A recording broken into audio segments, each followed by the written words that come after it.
সাইয়েদনা মুসা আলাইহিস সালাম জিজ্ঞেস করলেন, ইয়া রাব্বি আয়াগলিবুকান নাওমু, আল্লাহ আপনার কি ঘুমে ধরে না? সুবহানাল্লাহ পড়েন। আয়াগলিবুকান নাওমু, আপনার কি ঘুমে ধরে না? আপনার উপর কি ঘুম বিজয় লাভ করে না? আমি তো সারাদিন কাজ করার পরে আমার ঘুমে ধরে। আমি সারাদিন রাখালগিরির কাজ করি, ছাগল চড়াই। পৃথিবীর সব নবীরা ছাগল চড়াতেন। মা মিন নাবিয়িন ইল্লা রাআল গানাম, পৃথিবীতে এমন কোন নবী নাই যেই নবী মেষ চড়ায় নাই, বকরি চড়ায় নাই। সুবহানাল্লাহ পড়েন। সাহাবারা বললেন, ইয়া রাসূলুল্লাহ আপনিও মেষ চড়িয়েছেন? বিষ্ণু বললেন, হ্যাঁ আমিও মেষ চড়িয়েছি। আমি তো অল্প কিছু টাকার বিনিময়ে মক্কাতে ছাগলগুলো চড়ায় দিতাম। সুবহানাল্লাহ পড়েন।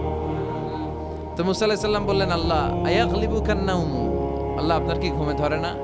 আল্লাহ বললেন, কোনো কথা বলা যাবে না, দুইটা গ্লাসের ভেতরে পানি নাও আর পানি ভর্তি গ্লাস নিয়ে তুর পাহাড়ের উপরে দাঁড়াও। সাইয়েদনা মুসা আলাইহিস সালাম দাঁড়ালেন। আল্লাহরে আবার জিজ্ঞেস করলেন, আল্লাহ আমি জিজ্ঞেস করলাম কি আর আপনি করতে বললেন কি? আল্লাহ বললেন, কথা বলো না, যা বলেছি তাই করো। আল্লাহর সাথে বেশি কথা চলে না, তিনি সব রাজার বড় রাজা, মহারাজা। চিল্লা এখন ঠিক কিনা?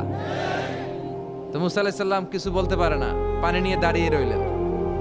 মুসা আলাইহিস সালামকে আল্লাহ বললেন, তুমি দাঁড়িয়ে থাকো। আর ঘুম রে বললেন, ঘুম তুই মুসারে ধর।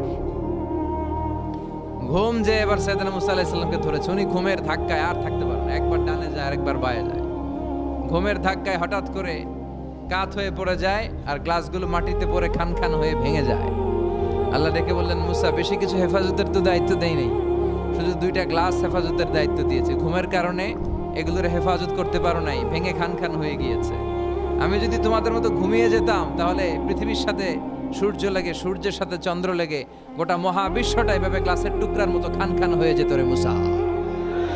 এজন্য লা তাখুযুহু সিনাতু ওয়ালা নাওম, আমার ঘুমেও ধরে না, ঘুমের আগে যে তন্দ্রা আসে ওইটাও ধরে না।